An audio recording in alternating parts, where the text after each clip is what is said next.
Ave Maria! Gracia Plena! Isang mapagpalang araw po ng linggo mga kapanalig. Ang dalangin nating sumapit sa lahat. Samahan po ninyo kami sa mga sandali ng pag-aaral sa salita ng Diyos at pagtatanggol sa ating Santa Iglesia Katolika. Ito po si Brother Marco C. Evangelista. Ito naman po si Brother Philip Cesar Herrera ng Tanza, Cavite. Diocese of Imos. Yan. Anong parokya mo, brother, sa Tanza? Santo Rosario. Batiin mo yung kura paroko nyo doon. Binabati ko ang aking kuraparo dyan sa Amaya, Santo Rosario, Our Lady of Holy Rosary. Yun. Balita ko dyan sa Tanza, marami mga kulto dyan. Sobra bro, Mga sobrang dami. espiritista. Lalo na doon sa papuntang lugar ninyo. Nandyan yung pinaka-kwan nila, sanctuary nila. Sanctuary ng mga kulto. Andiyan dyan yung mga manghuhula. Pati yata mangkukula meron Ang dami bro. Meron din. Ang dami. Pinakulam na nga ako dati. Ang dami dyan. Saka na natin pag-usapan yan. Okay. So sa linggong ito, of course, kasama natin ang ating sa technical side, ang ating magiting na engineer Marlon San Diego at ang ating production assistant, ang magandang lalaki si Brother John Gutierrez. Ayan. So mga kapanalig, no, shout out kay Brother Roland Albano, si Brother Mario and Sister Analisa Pamintuan Garcia ng Diocese of Cabanatuan.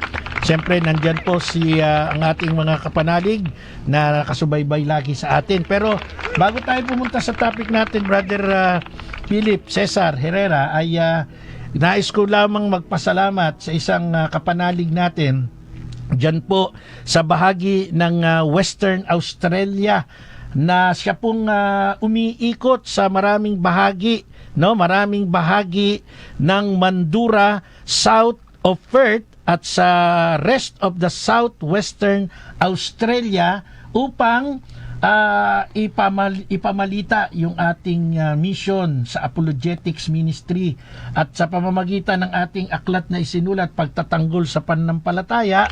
Siya po ay kumuha ng maraming sipi at ibinamimigay doon sa mga Katoliko Pilipino community. Sa katunayan meron dong isang Pinoy grocery store na naging outlet, naka-display doon yung ating mga isinulat na aklat dyan po sa bahagi ng Australia, Western Australia. So maraming salamat kay Brother Antonio June Bautista Thank Junior. you po. Yan. Brother June, maraming salamat. At syempre sa iyong kapatid na siya namang nakikipag-coordinate sa atin dito sa Pilipinas, si Brother Florante Bautista mula sa Imos, Cavite. At itong si Brother June Bautista ay may mga kaibigan, minabati rin natin, shout out po kay Brother Ricky ng North of Perth at si Sister Eileen. So maraming salamat po kasi sa pamamagitan ninyo, Brother June Bautista, yung ating mission, yung ating apostolate to defend our faith, na ipapakalat po dyan nga sa bahagi ng Western Australia. So shout out sa lahat ng mga Filipino community na nariyan po sa bahagi. Maraming salamat po. Thank you po. Ang galing ng ating engineer Marlon San Diego talaga. May sundot, no? Salamat po. At ganun din naman, ngayong araw na ito, ay yung ate ko, no, yung pinakapanganay namin kasi yung tunay na panganay sa mga bilang buhay na, yung sumunod sa aming magkakapatid, nagsi-celebrate po ng kanyang happy birthday ngayon. Isang bagsak niyan, engineer, happy birthday sa ate ko, Rosemary Evangelista Kilab. Yan, nagsi-celebrate siya ngayon, today mismo, ng kanyang kaarawan. So, happy birthday ate ko, Ate Rosemary Evangelista Kilab. I love you so much. Yan, ate ko yan. Thank you, Engineer Marlon San Diego. At syempre, Brother Philip Cesar, baka may gusto ka munang batiin bago tayo pumunta sa topic natin. Binabati ko una sa lahat yung aking anak at asawa na andyan sa kabilang mall. Na Jocelyn Herrera, sa Ceres Herrera. At binabati ko ang kura paroko namin na doon sa mga kasama kong lay minister kay Bro Omar Caballero, ang aming head ng lay minister, at sa lahat ng mga kasama kong lay minister, hindi ko na mabanggit man ang lahat pangalan ninyo. Maraming salamat. Maraming salamat sa naging bahagi ako ng inyong parokya dyan sa Amaya. Amen. Purihin ng Diyos. Okay. So last Sunday, wala lang si Brother John Albert Gales ngayon, mga kapanalig, dahil po medyo sinamaan ng pakiramdam. Get well soon, Brother Albert, ha? Get well soon. Inom ka maraming tubig.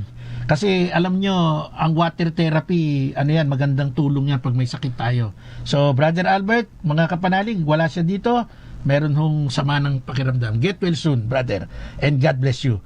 So, last Sunday, pinag-usapan namin ay ang tungkol sa isang grupo ng sekta dito sa Pilipinas, ang Iglesia ni Cristo 1914 na itinatag ni Ginoong Felix Manalo. Bakit natin ito tinatalakay? Una, sa July 27, Brother Philip, ay magsi-celebrate sila ng kanilang 111.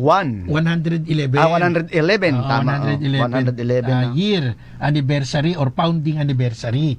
Kaya tinatalakay natin sila para ang mga kapatid, kapanalig nating Katoliko maging aware ano ba yung itinuturo ng kultong ito sa kanilang mga nire-recruit, sa kanilang mga inaakay, sa kanilang mga kinukumbinsi, sa mga Katolikong walang alam at nakinig sa kanilang mga pamamahayag, mga imbitasyon. Sa mga Katolikong binibigyan nila ng mga pasugo. Alam niyo, nung isang araw, nasa bakuran namin, may dumating, nagbigay ng pasugo. Para na rin kako silang mga Jehovah. No? Para na rin silang Jehovah na nag-house to house. Kaya nakatanggap sa bahay ng pasugo. Malugod ka naman tinanggap para maging reference natin kung sakaling meron tayong mga kukwestiyonin na aral nila doon. Kasi tayo po ay kumukuha ng mga sipi para ma-review ano pa ba yung mga bago nilang aral. Pero as far as I know, wala namang nababago. Yun at yun lang, umiikot lang yung topic nila sa aral na mula pa nung una ay hanggang ngayon ginagamit nila. So, babalikan natin yung pagiging claim nila ng pagiging huling sugo ni Ginoong Felix Manalo sa mga huling araw. At ito'y ating pabubulaanan or i-oppose, no? I-refute natin ito. Totoo po ba na si Ginoong Felix Manalo sa mga huling araw ang tinatawag na huling sugo? Brother Philip, pakibasa natin aklat ng Hebreo chapter 1 verse 1 hanggang 2. Yung unang verse na ating pag-uusapan. Pakibasa natin yan. Hebreo Chapter 1. Sige, Chapter tuloy 1, na basa. magandang balita. Aha. Nagsalita ang Diyos sa pamamagitan ng kanyang anak noong una. Nagsalita ang Diyos sa ating mga ninuno sa iba't ibang panahon at sa iba't ibang paraan sa pamamagitan ng mga propeta. Ngunit sa mga huling araw na ito, siya'y nagsalita sa atin sa pamamagitan ng kanyang anak. Sa pamamagitan ng anak ay nilikha ng Diyos ang sanlibutan at siya ang piniling tagapagmana ng lahat ng bagay. Amen. So, ang tanong natin sa binasa mo sa Hebreo 1, chapter 1, verse 1 hanggang 2, sino ba ang isinugo naman ng Panginoong Jesucristo bago siya umakyat sa langit? At ayon sa official teaching ng ating Santa Iglesia, meron tayong referensya, official teaching natin, para makilala naman, di ba, ang ating Panginoong Jesucristo, sinugo ng Ama. Okay. Ang Panginoong Jesucristo, bago umakyat sa langit, nagsugo din siya.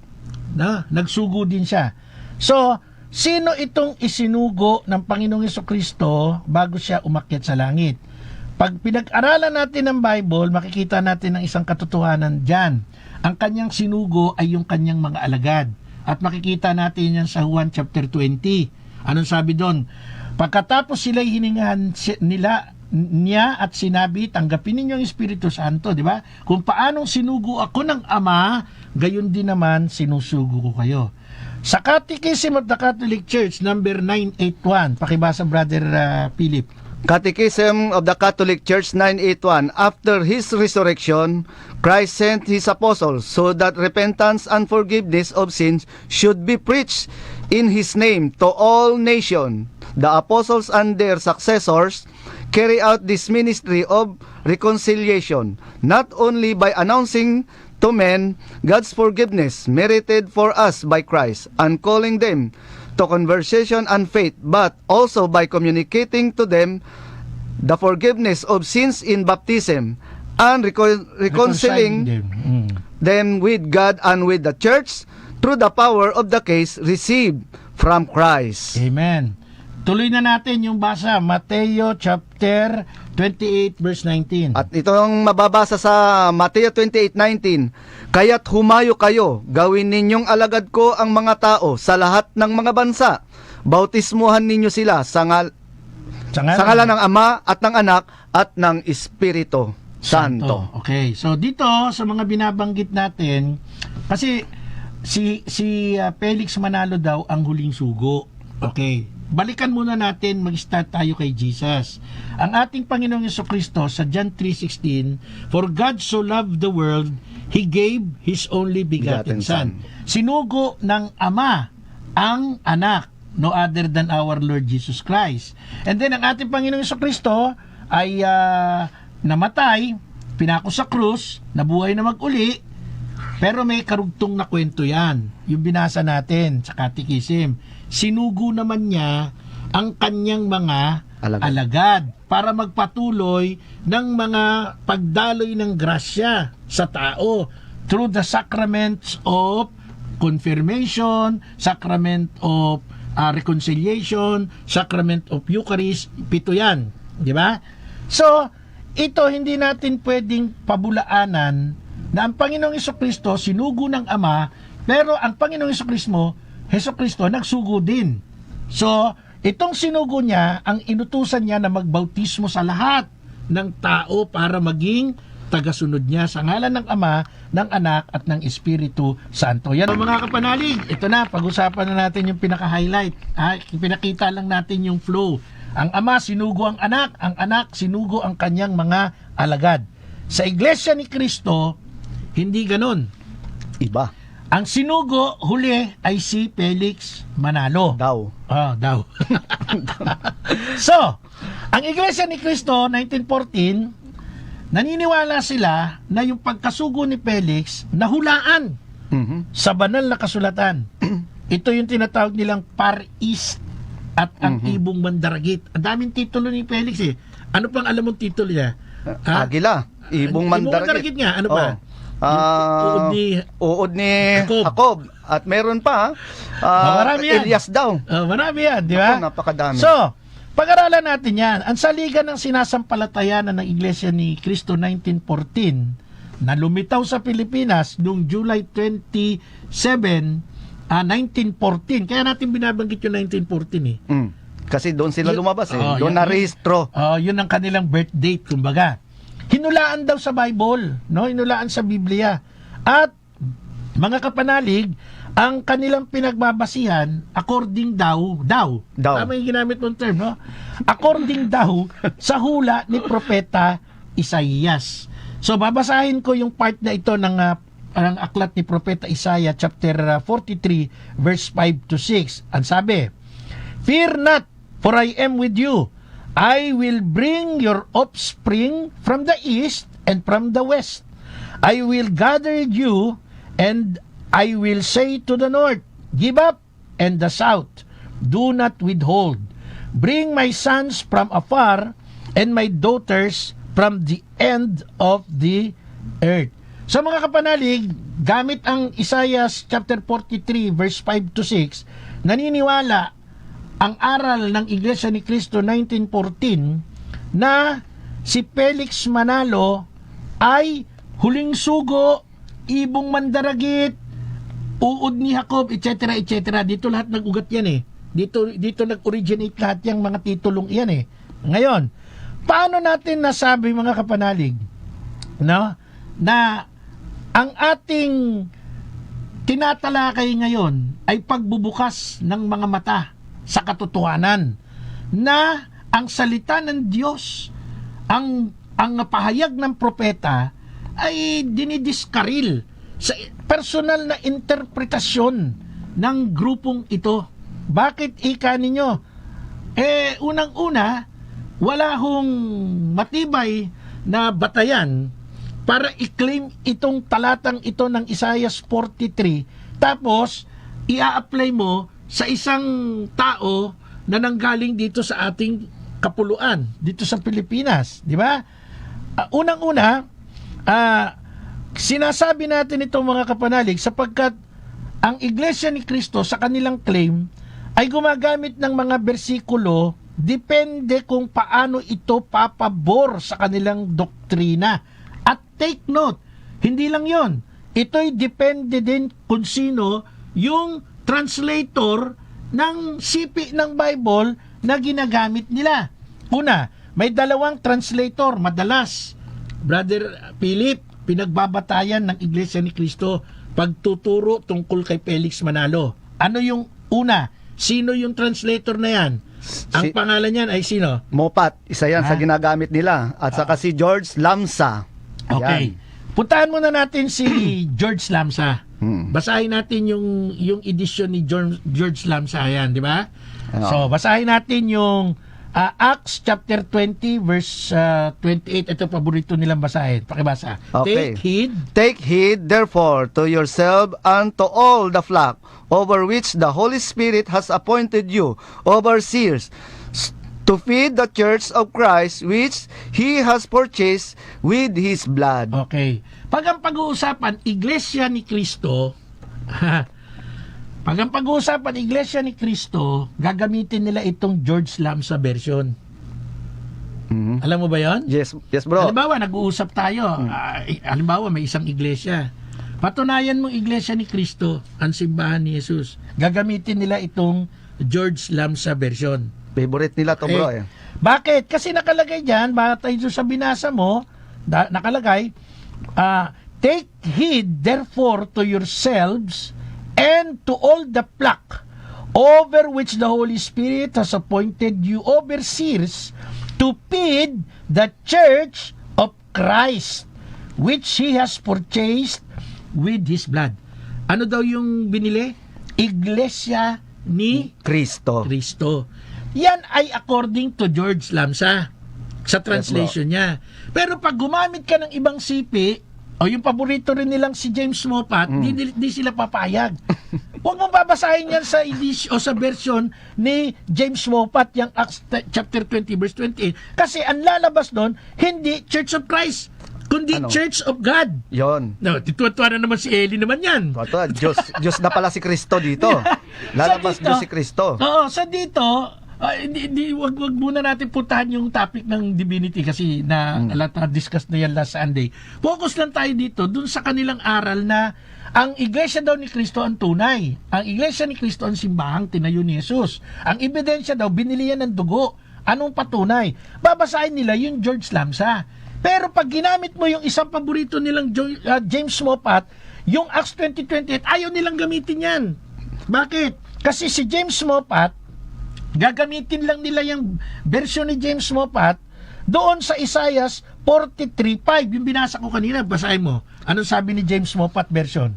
Ang paboritong gamitin ng mga INC na version dito, bakit? Sapagkat may mababasang letra por letra ayon sa kanilang sinasampalatayanan. Ano ang paborito nilang version dito? Sa Moffat version. Ito ay ang Moffat version. From the far east will I bring your offspring, and from the far west I will gather you. Yan. Paborito nila yung Far East. Far East. Pagka pinag-usapan naman yung Far East, hindi naman nila gagamitin yung George Lamsa version. Ang gagamitin naman nila, James Moffat. Hindi nila gagamitin yung kay George Lamsa, pero paborito nila yan. Bakit? Kasi isang talata lang ang gagamitin nila sa version ni George Lamsa. Isang talata lang din ang gagamitin nila sa version ni James Moffat. Yan yung tinatawag nating selective. Kaya nga sabi ko, pag may kaharap kayong Iglesia ni Cristo, magbigay ka ng 5 iba't ibang version ng Bible. Tapos magpalabunutan kayo kung ano mabubunot doon, stick lang kayo doon sa Bible na yon. Halimbawa, nakuha nyo yung aklat ng New International Version, di ba? O nandiyan dyan yung Moffat, nandiyan dyan yung Lamsa, nandiyan dyan yung King James Version. Basta limang Bible, kahit 4 lang. Tapos palabunutan.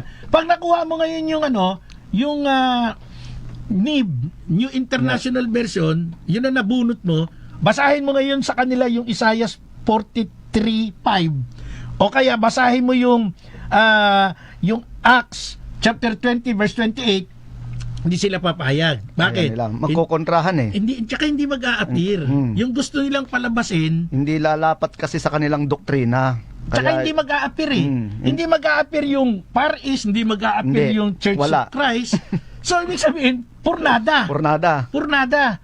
Kaya ang sasabihin nila, hindi pwede. Kailangan gumamit tayo ng George Lamsa at saka ng James Moffat para ma-establish nila yung kanilang aral tungkol sa Kuno, Far East at saka dun sa Church of Christ. Yan ang totoo eh. Ang dami ko nang nakaharap na kaanib ng iglesia. So, ibig sabihin, Bro Marco, kung ano lang yung gusto nila na basahin, yun lang ang masusunod at wala ng iba. At wala na silang karapatan itong mga membro mag-aral ng totoo. Hindi, bawal sa kanila talaga magsaliksik Yun. ng kanila. Dapat meron silang pasugo. Kaya maraming naloko. Oh. Diba? Basahin natin yung pasugo March 1975 issue. Iglesia argues that in this verse Isaiah is referring to the Far East and that this is the place where the Church of Christ will emerge in the last days. This point is constantly repeated in Iglesia literature. The prophecy is stated that God's children shall come from the Far East. Remember, the phrase Far East, mga kapanalig, is not in the text. In fact, sa Tagalog po, pag binasa natin ang Filipino translation, as well as in the original Hebrew, the word par and east are not even found in the same verse. Hindi ho magkasama yung dalawang term na yan na par and east. Nabuo yan Far East pag ginamit mo yung translation o yung version ni James Moffat. Then, ang Iglesia ni Cristo recklessly combined two verses to translate Far East using this fallacious technique, yung pandarayang technique. Ika nga Iglesia claims that the Far East refers to the Philippines. So dito na nagtanda gulo-gulo kasi nakakita sila ng term Far East. Sa Pilipinas ito kasi ang Pilipinas ika ang Far East. Pero tandaan ninyo nung panahon na sinulat ang sulat ni Propeta Isaiah, wala pa tayo sa kapuluan ng Pilipinas na pinag-uusapan. Sa pananaw ng mapa ng mundo noon, ang Far East at ang Pilipinas magkaiba. Hindi ang Pilipinas ang tinutukoy na Far East. Yes, bro. Oo. Anong idadagdag mo dyan? Kasi bro, kung titingnan mo yung sinasabi nilang Far East, kung titingnan mo sa National Geography, hindi po tayo nabibilang sa Far East. Nasa kwan tayo, Southeast Asia, hindi po tayo Far East. Kaya ang daming naloko ng mga kulto na ito, no? Kaya sabi ko sa inyo, mag-aral kayo, lalong-lalo na ng mga pinag-aaralan ng mga historian at mga theologian. Huwag kayong magtitiwala sa mga ministro na hindi naman talaga nag-aral ng theology at walang historian sa kanila. Alam mo, diba? sa totoo lang, mabuti binanggit mo yung Southeast. Ngayon nga, member ang ating bansa ng grupo ng mga bansa, Southeast Asian nations. Hindi tayo kasama sa Far East.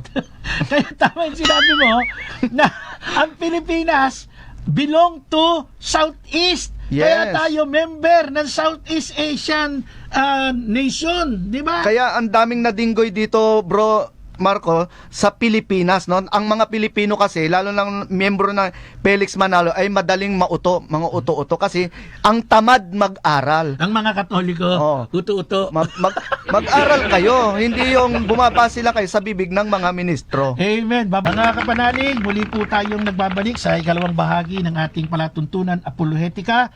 Salamat po sa Diyos, sa loob ng 18 taon ay sumasahing papawid ang ating tinig. Of course, salamat sa Diyos. Salamat sa management, Father Anton Pascual, Father Roy Villen, ang ating present president, at ang ating mahal na station manager, Madam Risa Mendoza. Sa loob ng 18 years, ang tinig po ng inyong lingkod, Brother Marco Evangelista, ang kasama ninyo. Every Sunday po yan. At naalala ko yung ating 16 years na partner dito sa makabilang buhay, si Tatang Larry Lamco Malyari, at napalitan siya ni Brother John Albert Gales, pero may sakit ngayon.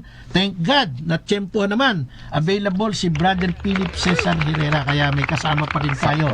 Of course, salamat din sa ating technical director dito, Engineer Marlon San Diego, at ang ating production assistant, si John Gutierrez. Okay. So mga kapanalig, kompleto ang Radio Veritas sa mga magagandang lalaki ngayong hapon na ito. Mga guwapings. Mga guwapings. Sabi nga nila, pogi. Ikaw naman, grabe ka naman magbuhat ng bangko. Pogi. Sa akin, hindi nga naman kahulugan ng pogi eh. Peace of God inside. Yo, diba? naman. Yan ang ibig sabihin. May napulot Engineer, ako. pogi. Peace of God inside. Ang galing mo! Ayun! Kaya talagang pogi lagi dahil merong peace sa ating puso, di ba? Okay, tuloy na natin yung ating mainit na talakayan. Shout out kay Sister Purissima Arsiaga, dyan po sa Roma, Italia, at kay sa kanyang mahal na kapatid, si Sister Tita o Ate Tita. Tita, yan. Arsiaga. Yan. At syempre, maraming salamat din po sa mga taong tumutulong sa atin, no, para sa ating mga mission and apostolate, si Brother Raymond Hernandez ng Beef Deli, dyan po sa North Luzon Expressway. Pagka kayo pauwi ng Maynila galing sa norte, tigil lang kayo sa isang gasolinahan dyan bago dumating ng exit ng Balintawak. Hanapin nyo yung Beef Deli. Yan, napakasarap na steak. Pagka kayo'y napunta dyan, kumain na kayo ng isang dekalidad na beef, no? Steak, pero ang presyo, talagang presyong kapatid. Yan ang maganda dyan. Ikaw, lagi ka sa norte, taga Pangasinan ka. Oo. O bati ka ng Pangasinan, Panggalatok. So, babatiin ko namin, eray taga Pangasinan, lalo-lalo na ditad Bayambang. Tapos, may pari dyan Orbistondo na si Father Christopher Soriano. Yeah, batiin mo si Archbishop Sok Villegas, At Pangasinan. at babatin ko may Arsobispo na Pangasinan si Bishop Socrates Villegas at someday manang kami ditan at Orbes. Sakop kayo ni Archbishop, di ba? Yung lugar niya. Sakop ng Lingayen Ng Dagupan. Oo, mabuhay ka. Ilocano, di ka marunong mag-Ilocano? Pangasinan, Ilocano kami. Marunong ka rin mag-Ilocano. Oo. Ilocano, batiin mo mga Ilocano. Naimbag na malam kada kayo amin dita Pangasinan. Most especially sa Isabela. English na yan. Ijay ayan ni bakit ko ijay ko Isabela Ilagan Ilagan. Tama, may Ilagan. Madi. Hindi Madi. pala doon Madi, sa Madi. kuan pala. Huwag mo na isipin. Oh. Tagal mo sinabi. Hindi ko maalala yung lugar. Madi-madi. Sabi, ang madi-madi. Hindi. Madi. Okay, so punta na tayo sa ating talakayan. Ilocano, Panggalatok. Magaling to si Brother Philip Cesar Herrera. Si Brother Albert kasi Tagalog lang alam nun. Punta na natin. So, ginamit natin kanina mga kapanalig. I hope hindi ko kayo nawawala dun sa pinag-uusapan. Kasi po, ang Iglesia ni Cristo 1914, may mga turo. Ang turo nila, number 1 to sa doktrina nila, Brother Philip. Si Felix Manalo ang huling sugo.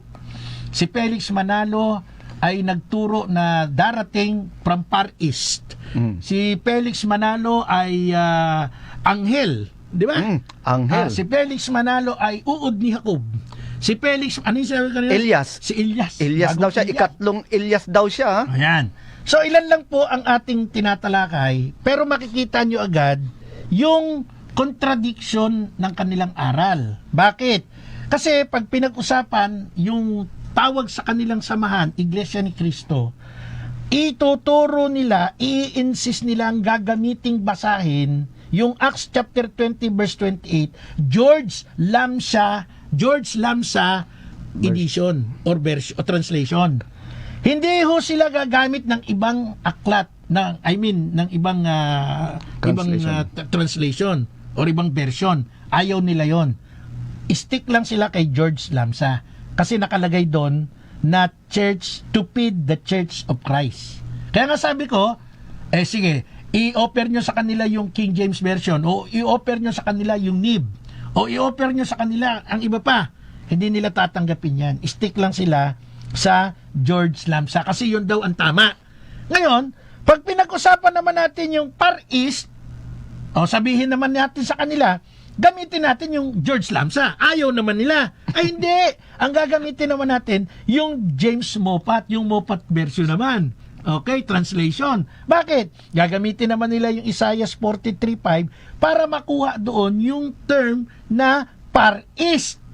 So pag binalik mo naman sa Acts chapter 20 verse 28, gamit yung Moffat version, ayaw din nila yun. Yun yung sinabi ni Brother Philip kanina na na kung ano lang yung trip nila, kung ano lang yung papabor sa kanila, yun lang ang gagamitin nila. Ngayon, puntahan pa natin yung kanilang ginagamit para i-claim yung Far East na doon daw manggagaling ang ibong mandaragit o ang huling sugo, ang ukuob ni Jacob. Walang iba kundi si Felix Manalo. Yung Pahayag chapter 7 verse 2. Anong sabi ng dating Biblia 1905? At nakita ko ang ibang anghel na umaakyat mula sa sikatan ng araw, nataglay ang tatak ng Diyos na buhay, at siya'y sumigaw ng tinig na malakas sa 4 na anghel na pinagkaloobang maipahamak ang lupa at ang dagat. So, ito naman yung claim nila para si Felix Manalo ay ang anghel. Huwag kang anghel yun, Brother Philip, ha?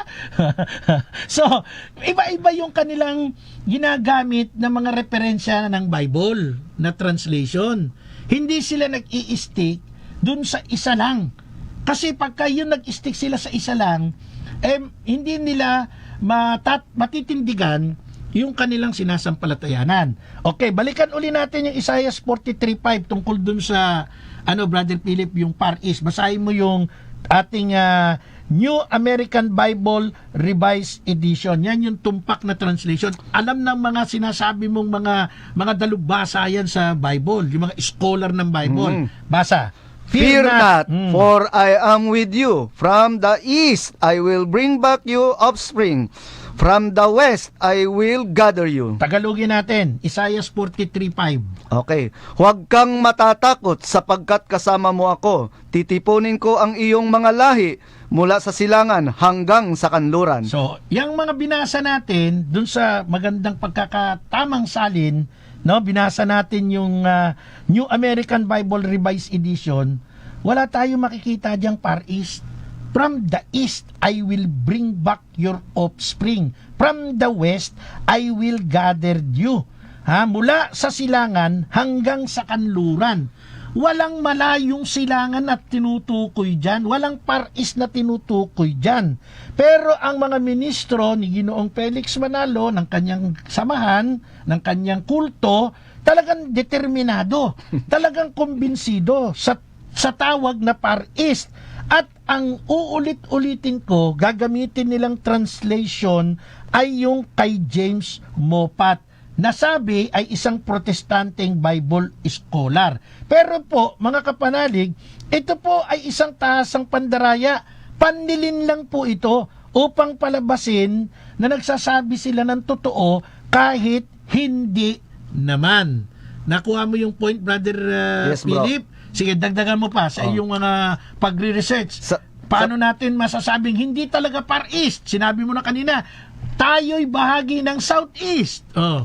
Sapagkat kung mag-aaral tayo, no, hindi lang tayo makikinig, wag lang kayong basta makikinig, kayong mga miyembro ng Iglesia ni Cristo, sa inyong mga ministro, mag-aral kayo doon sa mga lehitimong nag-aral, katulad ng mga Bible scholar, theologian, at sa mga historian. At wala ni isa sa kanila na nagsasabi doon sa kanilang pag-aaral na si Felix Manalo ang tinutukoy na anghel sa Far East na tinatawag sa sikatan ng araw sa silangan na gaya ng Pilipinas. Hindi po yun totoo. Panluloko iyan na ginagawa ng mga miyembro sa mga Iglesia ni Cristo sapagkat pinagbabawalan silang magbasa ng Biblia. Yun ang totoo. Di ba?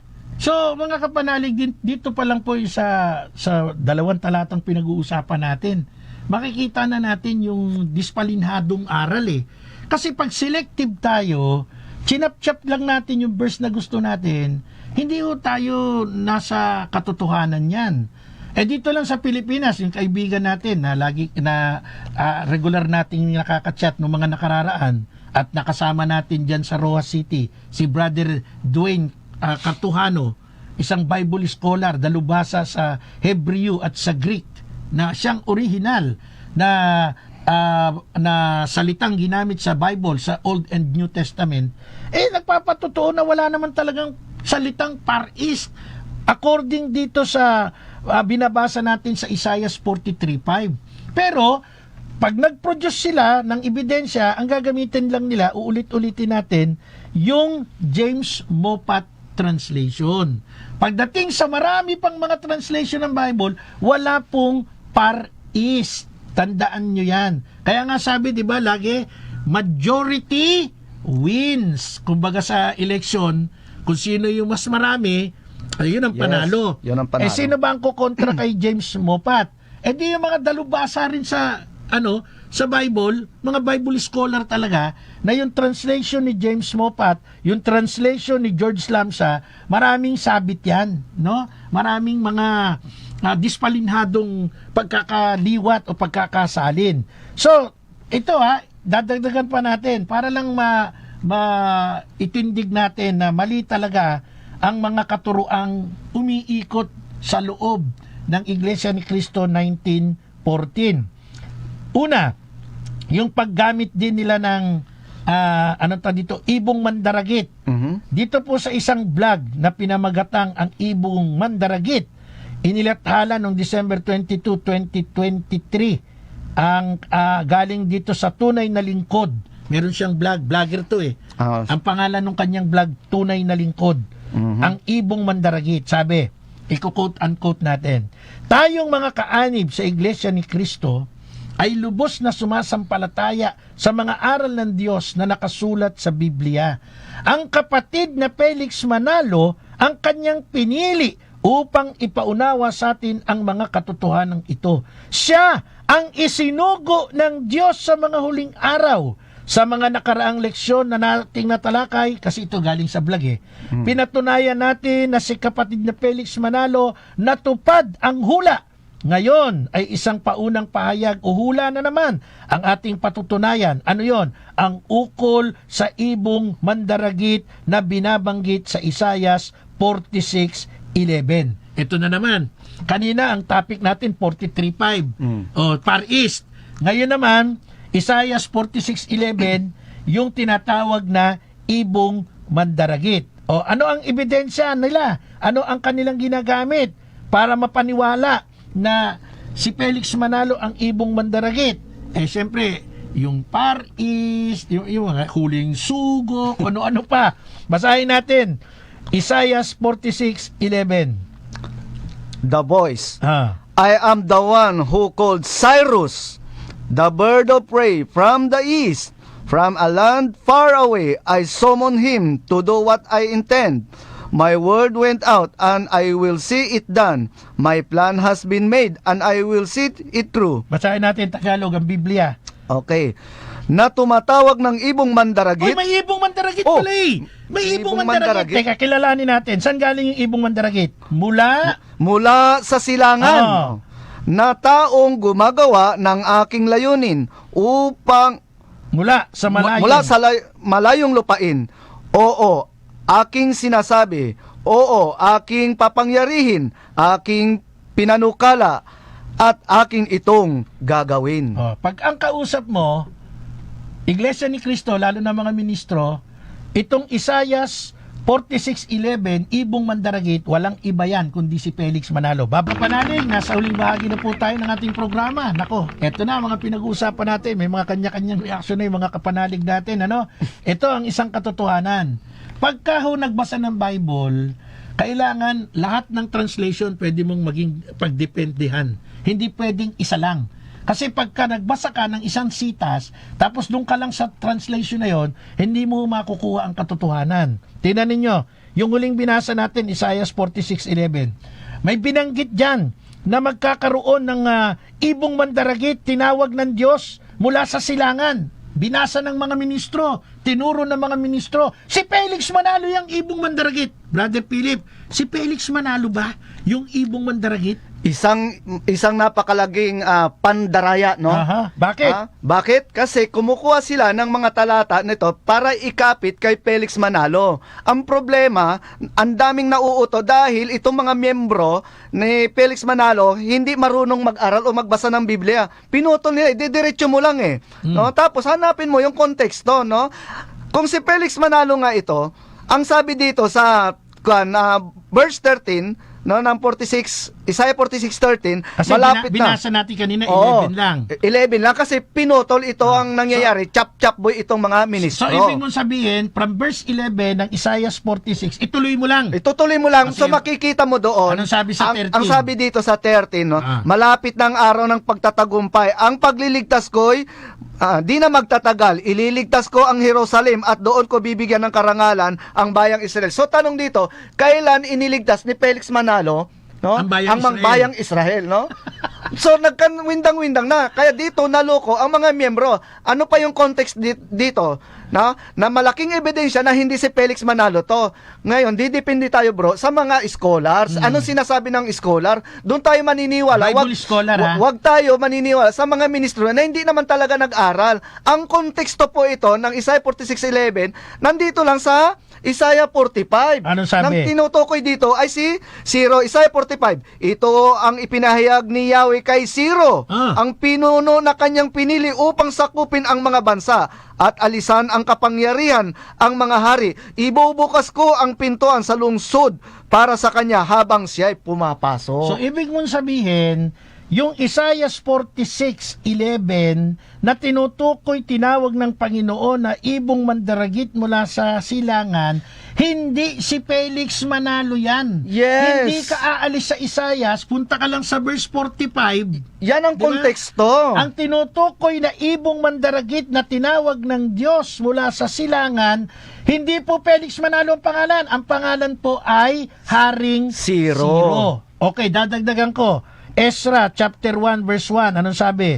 Nung unang taon ng paghahari ni Ciro sa Persya, natupad ang sinabi ni Yahweh sa pamamagitan ni Propeta Jeremiah, nang udyukan ni Yahweh si Ciro na isulat at ipahayag sa buong kaharian ang utos na ito. Ngayon mga kapanalig, sino ang ibong mandaragit na tinutukoy sa Bible sa Isaiah 46:11? Hindi po si Felix Manalo na nanggaling sa Tipas Tagig. Ang tinutukoy na ibong mandaragit mula sa silangan ay si Haring Ciro na nagligtas, nakipaglaban sa kaligtasan ng bayang Israel. Kaya ang tanong ni Brother Philip, saan sa record ng history na si Felix Manalo ay nakipaglaban upang ipagtanggol ang Israel?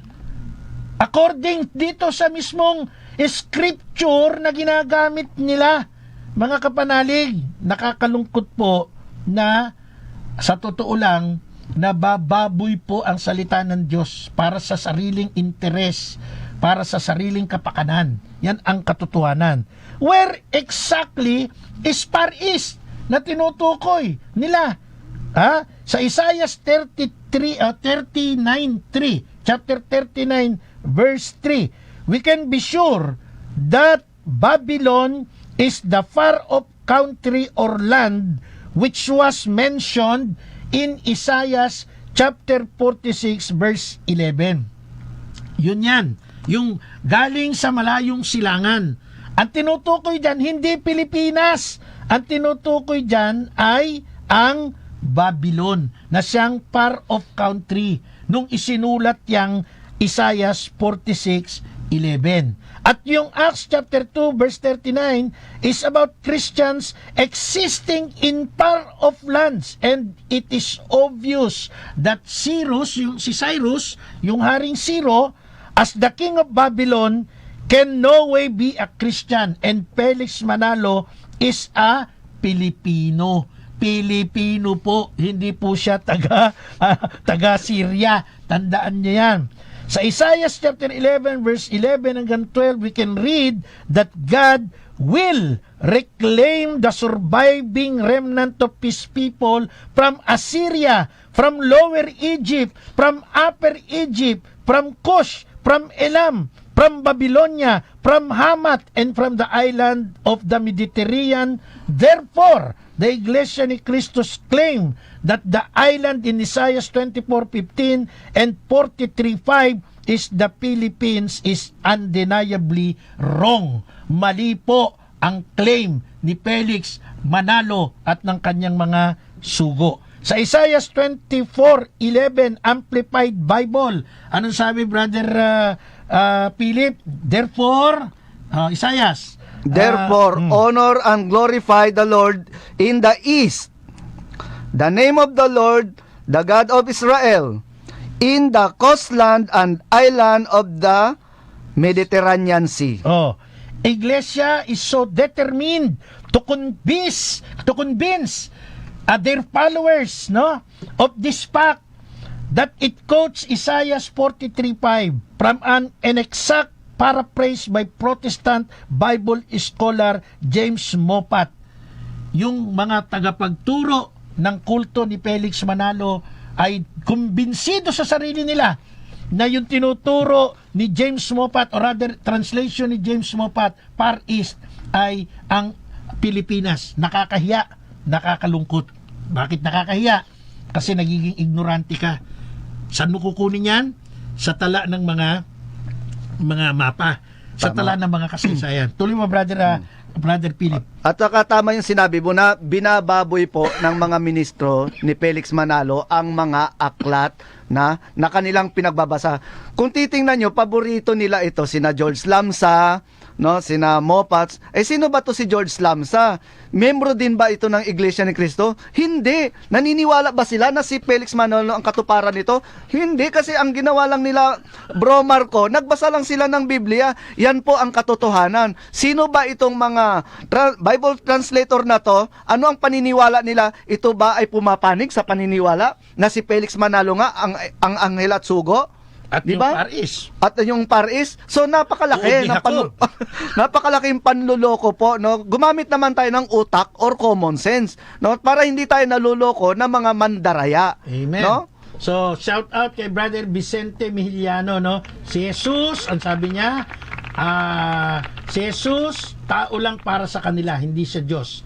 Pero yung sa kanila daw, anghel, na mas mataas pa yata kay Jesus. Yan ang kanilang mga reaksyon sa ating pinag-uusapan. Kuya Nick Miramon, according sa mga INC, si Felix Manalo ang binhi ni Abraham, uod ni Jacob, ang ibong mandaragit, huling sugo, anghel sa silangan, etc., etc., etc. Pero pag pinag-aralan natin, lahat ng turong ito ay bulilyaso. Isipin nyo, isang talata lang, ayaw pa nilang gumamit ng ibang translation. Di ba? Isang talata lang, ayaw pa nilang gumamit ng ibang translation. Ano problema? Ako nga sabi ko o sige, makipagdebate kayo sa akin, pero pipili tayo, palabunutan kung anong translation gagamitin natin.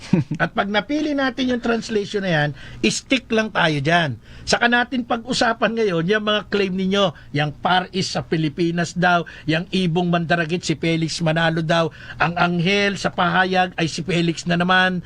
Isang translation lang, hindi tayo magpapalit-palit para mabuko natin, na mali ang paraan ng kanilang paggamit. Shout out kay Sister Sinaida Galban Maniego. Ayan. Shout out po sa mga kapanalig natin. Sister Lucena Norma Torres, INC Ibong Maya po, di Mandaragit. Brother Alvin Asuncion, lagi po kayong mag-iingat mga kapanalig. At Brother Christian Apostol, yan, marami pa tayong mga, Brother Jimmy Mendoza, marami pa tayong mga taga-subaybay. Siyempre, hindi naman lahat natin masya-shout out. At siyempre, binabati ko ng happy golden birthday ang aking mahal na kumpari, si Reverend Father Nesel Oliveros Lirio, ang kura paroko ng Santa Lucia Parish dyan po sa dito po sa Diocese of Cabanatuan. At CBCP Executive Secretary ng Prison Ministry, Father Nesel O. Lirio. Happy 50th birthday. Nako, umabot na sa golden si Father. Malapit nang puputi ang buhok niyan sa kalaunan. Kumpare natin yan. Okay. So, mga kapanalig, isa lamang po ang nais naming bigyang diin sa inyo bago tayo magtapos. Ito po, magsuri kayo. Yung pinoint out kanina ni Brother Philip, Cesar Herrera, kilalanin ninyo kung sino yung mga nagtatranslate ng Bible. Number 1, yung paborito nila, si George Lamsa at saka si yung isa, si Mopat, di ba? Si James. Si James Mopat, i-search nyo sa Google. Sino ba si James Mopat? Sino ba si George Lamsa? Tapos kunin ninyo yung talatang paborito ng iglesia, Gawa, chapter 20, verse 28, George Lamsa. Tingnan ninyo sa iba. Sa maraming bahagi ng Bible, iba't ibang translation, hindi ganyan ang tinutukoy. Yung Church of Christ. Si James Mopat, yung Isaiah 43:5, tingnan ninyo sa ibang translation, hindi rin po dyan babanggitin yung Far East. So, dyan lang po, dispalinado na lahat. Tapos yung Ibong Mandaragit, doon po sa Isaiah 46:11, tingnan ninyo rin sa ibang talata, sa ibang translation, lalabas po doon hindi si Felix Manalo, si Haring Zero. Ayan po ang totoo. So, wala na po tayong oras. Muli, maraming salamat po sa inyong pagsama. Brother Philip Cesar Herrera, maraming salamat sa iyong oras at pagdating. Ako po, si Brother Marco C. Bangilista, nagsasabing, Sumainyo ang katotohanan. Salamat po.